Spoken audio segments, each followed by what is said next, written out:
Welcome to the Place of Rest, where our aim is to give you language that helps you displace the growing confusion, chaos, and dis-ease of our times. My name is Jonathan Boyce, and it's my pleasure to bring to you today's episode. Virginia and returning guest Katherine Dang discuss the historical patterns in nations that are rising to the surface at this crucial time in our own nation's history. We hope you enjoy today's conversation. Katherine, I'm thankful again that you're able to join us today, given there's 2-3 weeks or so left before a very, very, very important election. So thank you and welcome.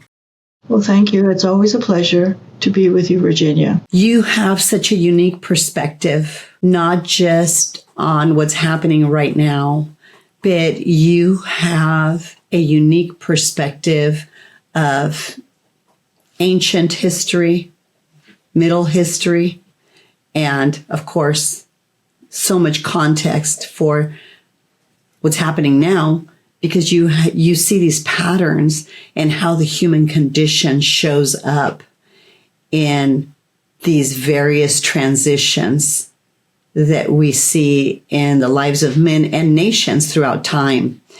So you're obviously, for those that aren't familiar with your work, you're a historian, a scholar, an academic who's written comprehensive volumes, again, from ancient, middle, and modern history. What the heck is happening in America? Big question, but... But what is America? From the beginning of history to even the present, we find historically, and it's documented throughout time, past and present, that America is unique to the history of the world. It is, and people proclaim it, a special, unique deviation, separation from all nations of the past. And it is a cumulative history that has brought mankind to the greatest liberty of the individual mankind has ever known. And that is sometimes expressed as material prosperity. But material prosperity has a root cause, and that's the liberty of the individual to live his own life to the fullest of his capacity and of talents and of abilities. And this is the only nation that is built on the premise that all men, each one, is a creation of his maker. And he is entitled to life, to his own liberty, and to his own way of life without incursion upon other people's life, liberty, and way of life. Nobody says it like you. That is why the world wants to come to America, because what you just explained is a universal principle. It's common to man. It's universal without exception of any one person. And to grasp that idea has taken ages to come to realization, because the self-evident truth in us has always been assaulted, has always been denied, until mankind, by trial and error, realizes that it is true knowledge, true science, and it comes from our inner being, and that is our soul.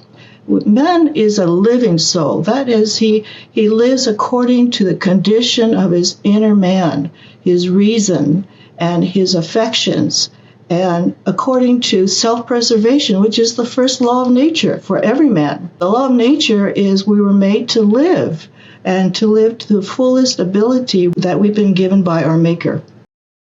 Let's get practical with an election upon us, because that's a universal principle. That's a fundamental truth, not left to the opinion of man. There is this intuitive desire to live, to be free, woven within the tapestry of every living person. So let me ask you something. If this is a universal principle shared by all, not one person is omitted from desiring light, life, liberty, love, to be seen, heard, known, understood. What is causing so much confusion, chaos, and dis-ease that seems to be dividing a nation. See, I don't think we're divided. I think there's a spirit of confusion, chaos, and dis-ease among us. And I think it's intentional. And I think that the purpose of that is to divide us. But if we seek truth, it's impossible to be divided because we're pursuing the truth of a matter. But how do we navigate this political culture with 2-3 weeks to figure out, some of us that are confused, who we're going to vote for and what we're going to do, or are we going to sit this out? How do we navigate this? There are basic fundamentals about each one of us, and that is beginning with the idea of what threatens life is evil. And it begins with what we know is true. Well, let me go back and say it this way. There's true history and there's false history. There's true science and there is counterfeit science. And so we need to go back to original sources, primary sources of your history. The facts, not that which is distorted, but you go back to the beginning of something. When we think about our nation, we began with the premise that all men are created equal. And when we reject that idea of any form, or we distance ourselves from the realization and the manifestation of that truth, then we drift away from that which preserves life and preserves liberty, but actually destructive towards it. And so the manifestation today is the threat to life is our grocery bills. What is going on with the increase of food? And that's primary to life. Policies determine whether good government protects life or destroys life. And it's a universal experience today. All of a sudden, 20-40% of supporting of our lives are increased. And the quality of food, the quality of living is diminishing. So there needs to be the consensus throughout our nation that 79% says we're going the wrong direction. We have to reconstitute our nation. That is what? Go back to first principles, protection of life, liberty, and the way we live. That's our purpose as a nation.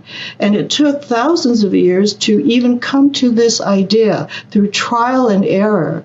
And we have drifted away from the original purpose of this nation of America, which men wish for themselves everywhere else but cannot achieve, without the idea that we're built upon the value and worth of each person to live, to govern his own life according to truth.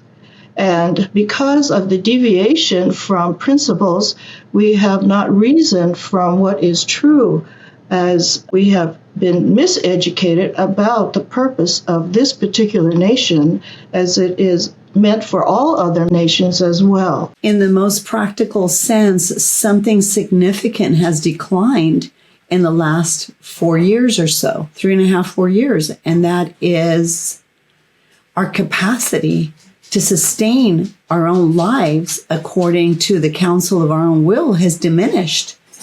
And the things that have developed are within the scope of civil government.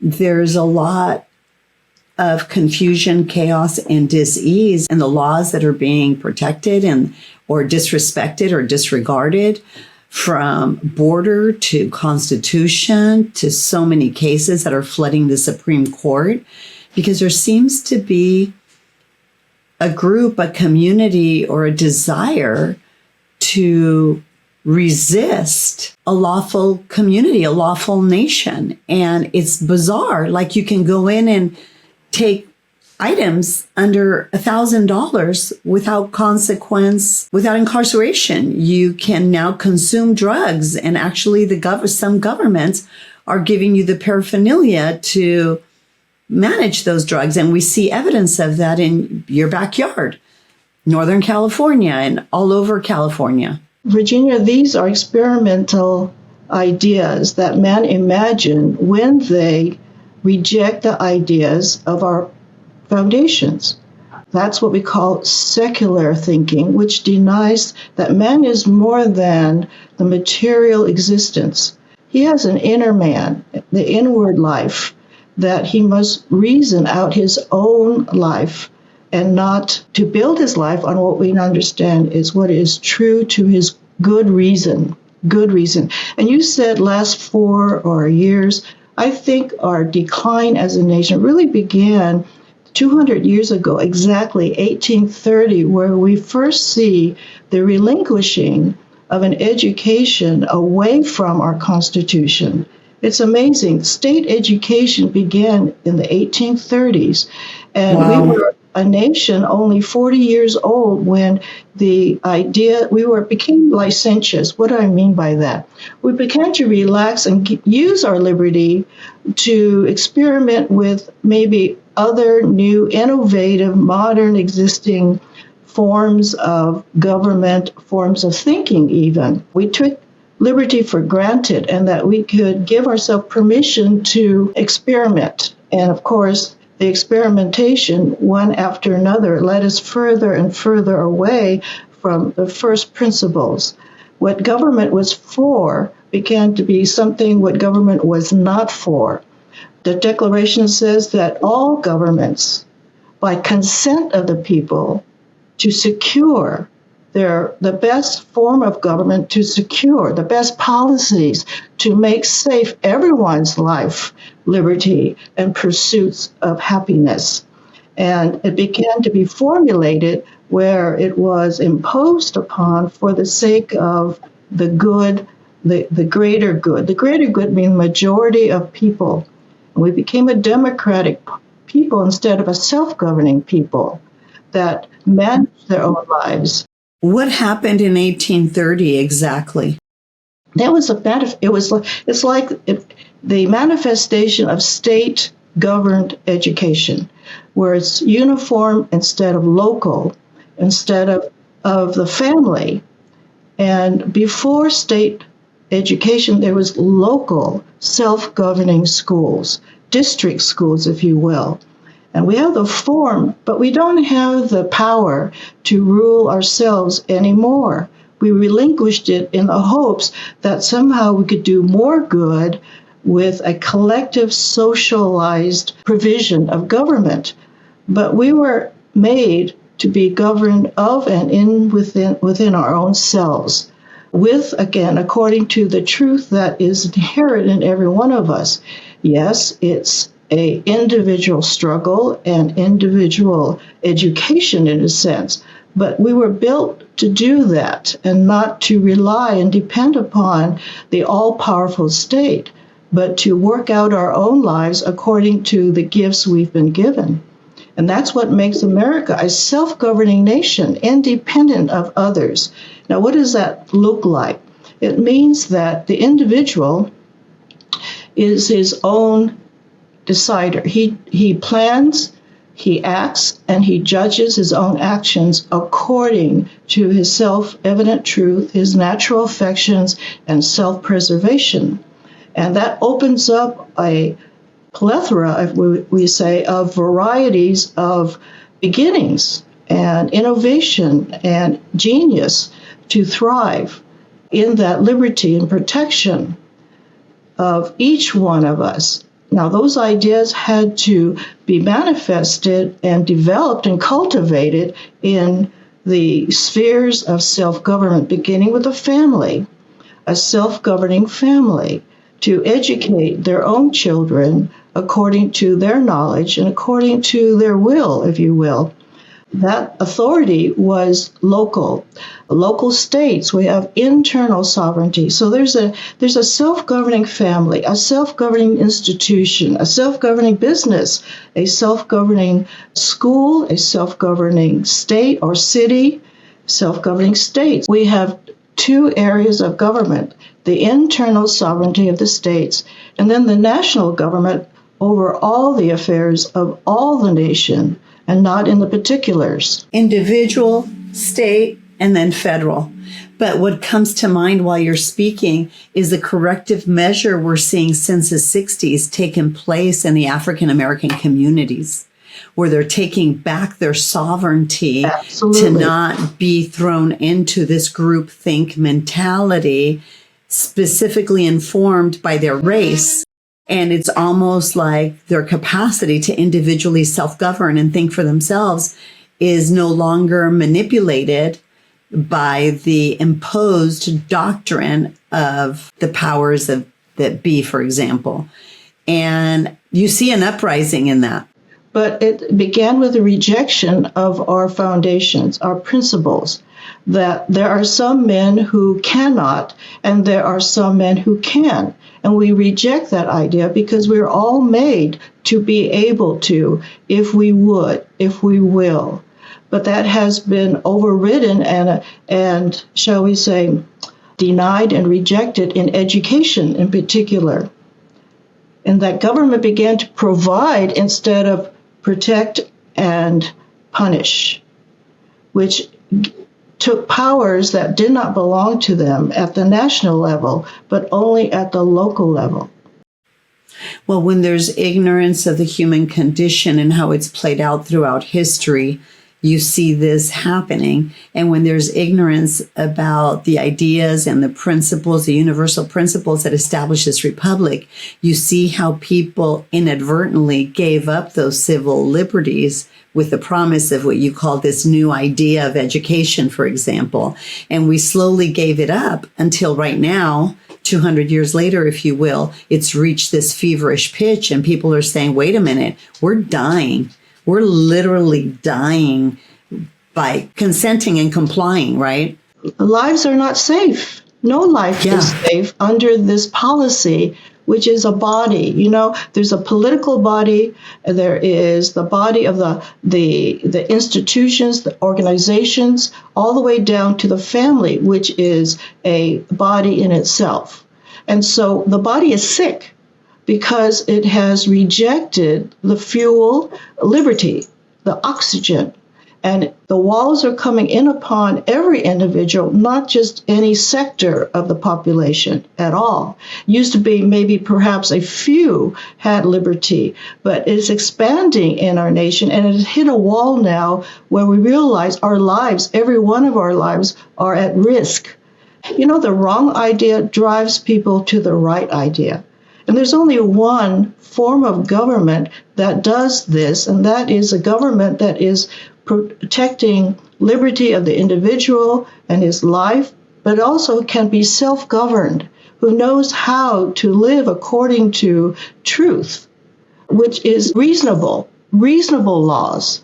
This November, it's really what's set before us. The group thing, the collective. Yes. Which it's often referred to as a socialist, more of a communal communist agenda, if you will. Mm-hmm. And that is the sacrifice of the individual for the benefit of the whole, or the MAGA, they call it a movement, but it isn't a MAGA movement per se. It's what establishes republic, which is faith and trust in people's capacity to self-govern, giving them the optimum capacity to access all the resources necessary to them to not be enslaved by the dictates of the state. You know, Millet cut in 1 year $16 billion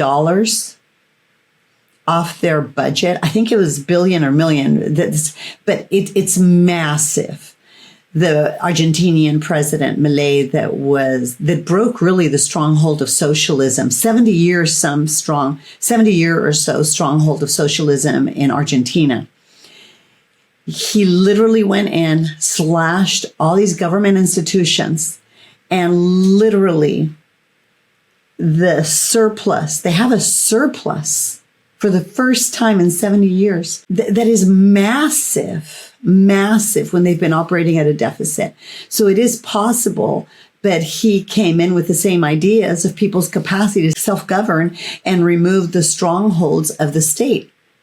In other words, no, you don't need the state. You need more laws that secure your civil liberties to self-govern. Yes, it took years of learning this education, that we had the same education when we began this nation in a sort of wilderness, meaning unsettled, untamed continent, only in certain sectors, but not the whole, shall we say, land that was available, that was not populated with liberty. And so, but man is slow to learn simply because he has to experience something before he strives to accept or reject what he is living. And that is an individual thing. And certain individuals arrive at that simple truth of the individual has worth and is not inferior to any other nor superior to any other. And every man is entitled to his protection of civil government, all kinds. And it has not been so for millenniums. And so I'm hopeful because I see it's for all men and nations. And it's a rising up, not uprising, but it's a rising up through these ideas that are universal, they're absolute, they don't change over time. We're not going back to the past historically, we're going back to principles. Right. And I think the border situation, to keep coming back to something practical, I think these universal principles are being felt at a deep level. Perhaps they don't have the explanation you just gave, but the violation of these universal principles are being felt at the most fundamental level by people, by our citizens. Because how do you invite the world and not have borders, boundaries? That is a violation of self-evident truth. Nobody can exist like that. But how do you take care of the world and neglect the basic needs of your citizens? And this is not an accidental thing. This is an intentional thing. Well, why is it intentional? Because there will always be a sector of the world or in our nation that reject the idea that there is a creator that made each one, and that we have to decide who lives and who dies. We have to decide where we belong in this world, in a society, a collective, that the only way to survive is according, like the animal kingdom, which is by a herd, by being led as a herd of some kind. And we are not beasts. We are human beings, not of the animal kingdom, but of a separate creation from that kingdom. And so we have a soul, a living soul that reasons. And we are suffering today, even anatomically, in our own physical being, as you know from R.E.S.T, that there's confusion because there's a mixture of good and evil that divides us, that confuses us. When we mix truth with lies, then there is absolute confusion, ambivalence, and ambiguity, and lack of clarity of how to go and how to think. And chaos because there is no government and there's an experimentation. Well, let's see what will happen if we defund the police. That's the cause of our problems, is police brutality. So let's defund it and see what happens. We'll have a better society because there'll be none of this so-called police brutality or racism. Perhaps not realizing by our own ignorance that if you take the power from the police, you're giving it to the state. You're giving it to a higher power. And once you release the encroachment of the state and federal government in our lives, you don't easily get that back. Well, you get worse tyranny, if you want to, right, worse brutality. But understand this also, that this experiment is failing. So they're now refunding the police all of a sudden, or they're attempting that, well, we're not going to do this anymore. And then sanctuary cities, okay, it's for good. It's going to protect those that really are in this country and have no status. And we want to allow them to away from being punished. Well, criminals have used sanctuary cities for their own evil works, and we say we can't have this because bad policy produces worse outcomes, actually. So again, false science of all kinds, false policies produce this idea that we have to find out a perfect perfect society. Let's experiment in education. Let's experiment with genderism. Let's experiment because there's so much warfare between men and women. Let's have no sex, or let's have multiple, so that we can finally have peace. And that brings more dis-ease and destruction than ever before. But they're experimenting because the secular mind must find his own way through trial and error or testing. And so all this testing, experimentation has caused destruction because it violates the universal laws of nature, self-evident truth, and natural affections. So well said. And we see the patterns and these rhythms throughout history. Man has been doing this since the beginning of time. There's no mystery how this thing's going to end up. We're going to lose. Death is upon us. A culture of death is upon us. That's where this kind of experimentation leads. And it's not just a few people who are suffering. Now it's huge. I mean, it's from shore to shore. And that's what's been needed in this country till we finally hit the bottom of our realization. Okay, it's not just them, it's me too. I guess the me too thing. But yeah, that's the real Me Too movement that's happening. And all of a sudden, we have to be shocked out and jolted out of our danger. And we must, where we go back to the foundations of life, the foundations of liberty, which have existed from forever, because they're divine. Since the beginning of time. They're divine. And it starts with all men are created equal, and governments are instituted to secure the life and the liberty of every individual. And that has slowly permeated into other nations. And if they can't have it in their nation, they want to come to where there is that. But they have to, again, understand the principles of this country and join in the principles, not simply occupy space in that nation, in our nation. Wow. So in the midst of the confusion, chaos, and dis-ease, you see a lot of hope because truth floats. And these irrefutable laws are going to rise up within the hearts of man to say, I don't want this. Exactly. And it's rising up in nations who have now hope that there's an example in the history of the United States of how to achieve that. And it's through undoing the lies and to open their hearts and minds to the one principle: all men are created equal. Even me stand as a creation that has worth, and I can, and I will be responsible for my own government in the liberty, as limited as it is. I will have my own liberty and work it out in a way where it will be increasing, not decreasing. But it's not through riot. It is not through demonstration. It is not through assassination. It's through the internal thinking and reasoning and living of each individual and his house and his business, and work within the limited liberty we have and watch it increase. It is a spiritual work. It is not political. Are we in a state of revolt, rebellion, or revolution?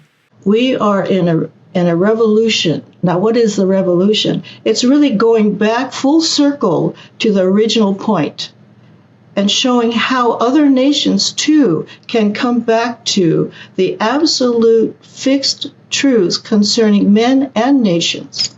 What is a revolt and what is rebellion? Revolt is when oppression and tyranny is of such degree that there is an explosion, a wide uprising against that tyranny.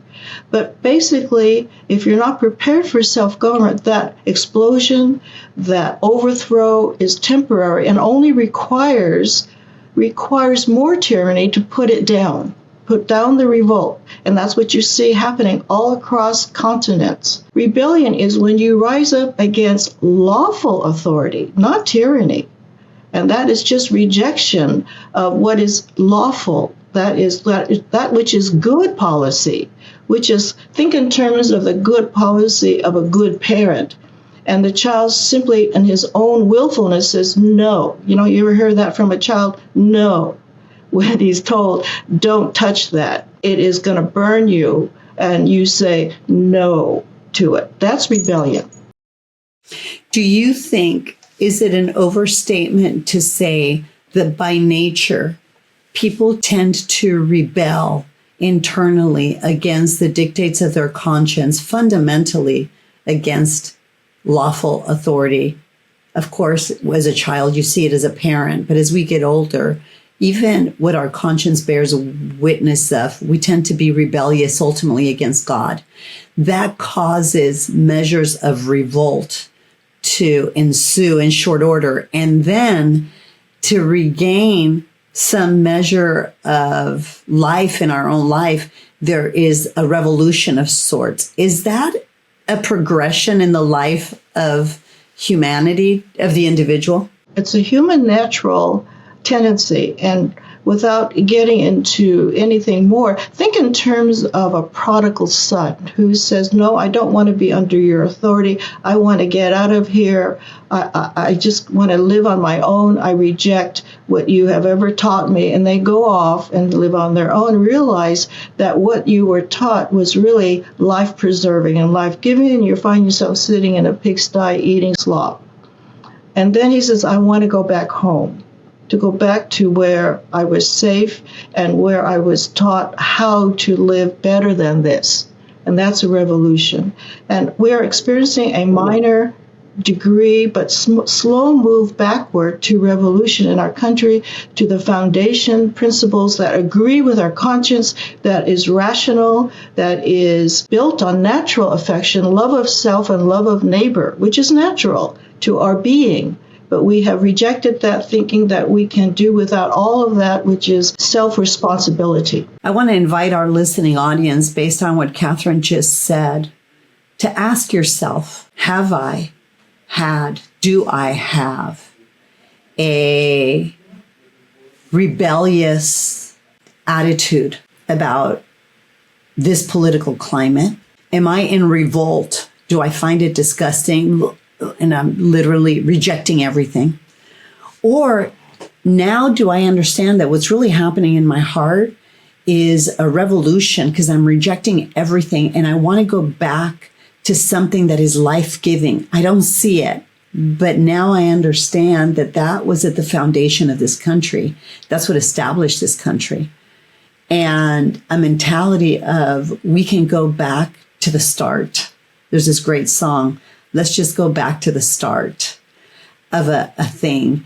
And the start will be informed by your desire to expand your life, the quality of your life for yourself, your children, your spheres of influence, your community, and your state. So maybe ask yourself that question before you vote. And which side stands to gain by fueling my rage, my anger? Is it the side that's wanting to control me? Or is it the side that's promising me freedom and more access to my capacity to self-govern? And perhaps that needs to be the basis of what drives you. Does one party stand for life and the expansion of life and everything that comes with it, without me being the arbitrator of what that looks like? Or does another side dismiss the value of life, that really I can be the master of my own destiny? Wait a minute. Is that the things that have caused me great confusion, chaos, disease in my own life, being the master of my own destiny? And then perhaps that needs to be the basis of our decision-making for all of us. When I'm confused about an idea, I always think, Katherine, what you taught me, and does this expand or diminish life? Who cares about my opinions? The expansion, the preservation of life is a universal principle. And I'm not the arbiter, right, of truth. So if I'm not the arbiter of truth, and this is a universal principle, wait a minute, regardless of what I think or what I feel, does this thing advance or diminish life? And perhaps we need to start aligning ourselves with ideas that protect these universal principles that establish this republic in the first place. Thank you, Katherine. You're very welcome. We hope listening to this episode has brought you closer to experiencing the freedom of wholeness and healing. If you have questions or comments about today's episode, or for updates about R.E.S.T, please visit our Instagram or Facebook at The Place of R.E.S.T. If you would like more information about Virginia, or to support and join the cause of R.E.S.T, please go to theplaceofrest.com/donate or call 949-289-5935. Thank you for listening to R.E.S.T with Virginia Dixon. We'll see you next week.